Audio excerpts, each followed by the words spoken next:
Bien, bonjour, bonsoir, bienvenue à vous tous. Ce matin, je vais vous démontrer un théorème assez important en géométrie plane. Donc, ici, la somme des angles intérieurs d'un triangle est égale à 180 degrés, c'est-à-dire la somme des angles ici, alpha, bêta, lambda, ici, d'accord, ces angles-là. Ok, ça, voilà, la somme des angles intérieurs ici, alpha plus bêta plus lambda, d'accord, est égal à 180 degrés, ou bien deux doigts. Chaque doigt est égal à 180 degrés, est égal à 80 degrés. 2 fois 90, ça fait 180. Maintenant, si vous êtes nouveau sur cette chaîne, juste avant, je vous invite à vous abonner, à liker, à partager, s'il est possible, inviter d'autres amis à venir vous sur le rang autour de cette chaîne de mathématiques qui fait la promotion pour l'éducation. Mais pour faire cette démonstration, il faut connaître trois petites définitions. Angle alterne interne, angle alterne externe, angle correspondant. Deux droites parallèles, D et D', coupées une par une troisième, une droite delta, qu'on appelle une séquente, détermine des angles alternes internes, alternes externes et des angles correspondants de même mesure ou bien égaux, comme on a l'habitude de dire. Donc ici, quand on parle angle alterne interne, deux angles sont alternes internes s'ils se trouvent à l'intérieur de deux droites parallèles de part et d'autre de la séquente. D'accord? Ça veut dire ici, ces deux droites sont parallèles. Voici donc la séquente. Donc 1 et 2 se trouvent de part et d'autre de la séquente. Puisque c'est intérieur, donc ces angles-là sont alternes internes, donc c'est égaux. 1 égale à 2, angle alterne interne. D'accord?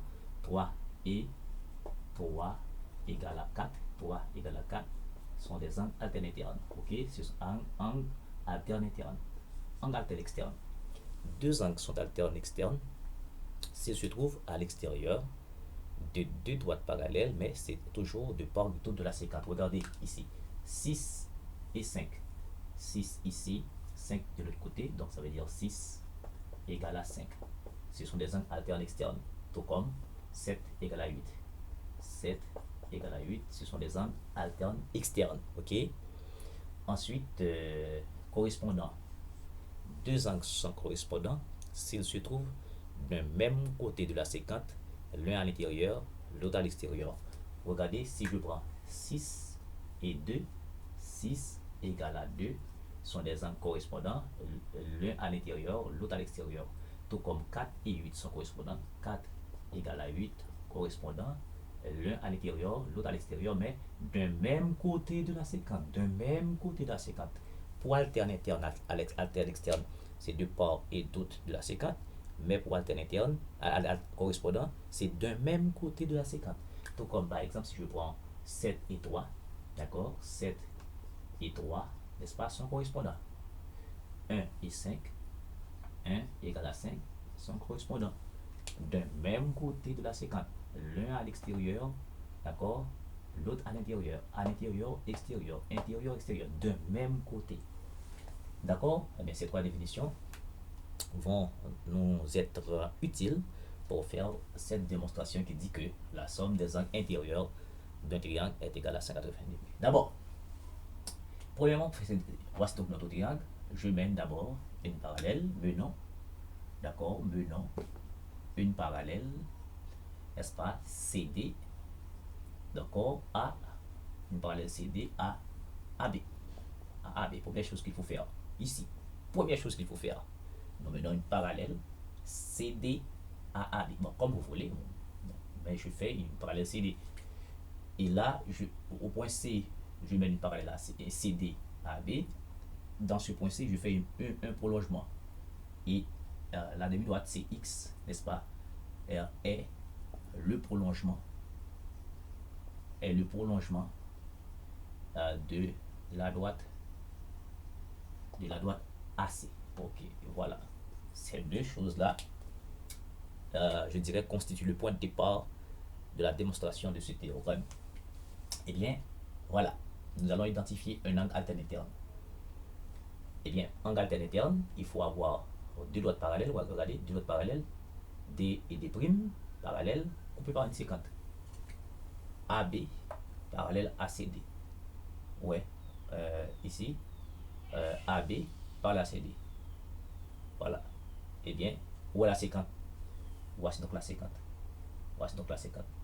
Eh bien, je vais identifier l'angle B ici, bêta, et l'angle ici. Ces deux angles-là sont internes, se trouvent à l'intérieur. Voici donc les deux parallèles à l'intérieur, mais de part et d'autre de la séquence BC. Donc BC et BC, n'est-ce pas, est une séquence, n'est-ce pas, au parallèle, aux droites parallèles, je dirais CD, CD et AB. Bon, voilà. Eh bien, on peut dire que A, l'angle A, alors A, cet angle-là, A, B, BC, l'angle A, BC, égale à l'angle B, CD, B, CD, cet angle-là, n'est-ce pas, comme angle, alterne, interne. Ok, voilà. Premier cas d'égalité. Deuxième cas d'égalité, je vais considérer cet angle-là, ça, d'accord, et ça. D'accord? Eh bien, l'angle BA, l'angle BA, BAC, d'accord, égal à l'angle, non, je vais considérer, c'est ça, je dirais ça et ça ici. D'accord? Et ça.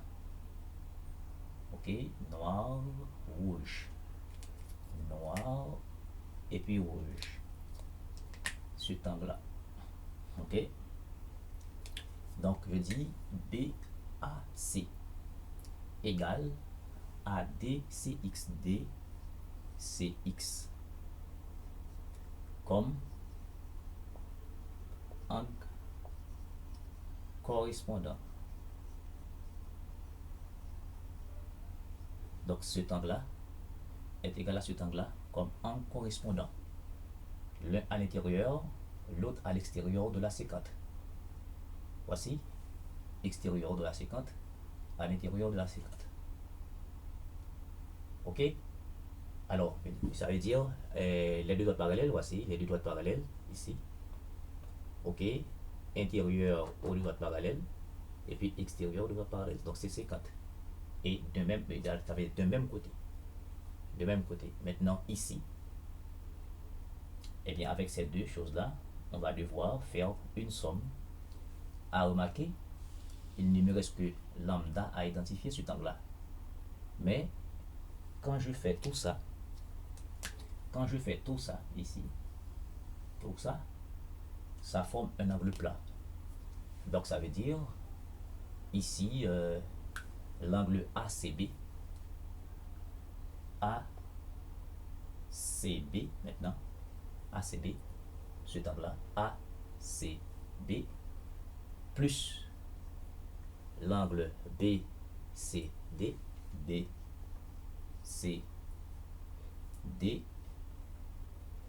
d'accord, plus DCX plus DCX, bien je dirais DCX est égal à 180 degrés, ou bien je dirais, si je voulais dire de différence, l'angle ACB, virgule, I, ici, forme un plat. Un plat où ce sont des angles supplémentaires, Ouais. Voilà, sont supplémentaires. Voilà, cela veut dire que ACB plus BCD plus DCX égale à 180 degrés comme, n'est-ce pas, des angles plats. La somme ici donne un angle plat. Eh bien, cela nous conduit à quoi? Nous allons identifier ce que nous avons ici. À remarquer ACB, c'est quoi? ACB. ACB n'est autre que lambda. D'accord? Oui? On est d'accord? BCD, c'est quoi? BCD, D'accord? Je prends quoi? Je prends A. Le premier, c'est quoi? ACB. A, C, B. Donc, c'est lambda qui est là dans A. C'est B plus B, C, D. Où est B, C, D? B, C, D. Mais B, C, D est égal à quelque chose. B, C, D. B, C, D. D'accord? B, C, D. B, C, D est égal à A, B, C. A, B, C. Donc, c'est bêta. Est-ce que vous êtes d'accord avec ça? C'est bêta plus B, C, D. B, C, D. B, C, D égale à A, B, C. A, B, C. Et troisième chose, D, C, X. D, C, X. D, C, X. Mais D, C, X. D, C, X égale à B, A, C. B, A, C. B, A, C. Sinon, c'est alpha égale à 180 degrés. Donc, l'addition est commutative, cela veut dire alpha plus bêta plus lambda est effectivement égal à 180 degrés. Donc, la somme des angles intérieurs à un triangle est égale à 180 degrés. Donc, si cela vous a aidé, donc peut-être si vous avez des idées contraires, ok, donc en fait, le moi savoir dans un commentaire et j'aurai la possibilité de discuter avec vous. Donc ce que je fais là, ici, je peux faire n'importe que je peux prolonger, je peux mener parallèle à n'importe quel côté ici et là où je mène le parallèle en ce point, je peux faire un prolongement et je vais faire le même raisonnement. Merci de suivre. Que Dieu vous bénisse et à la prochaine.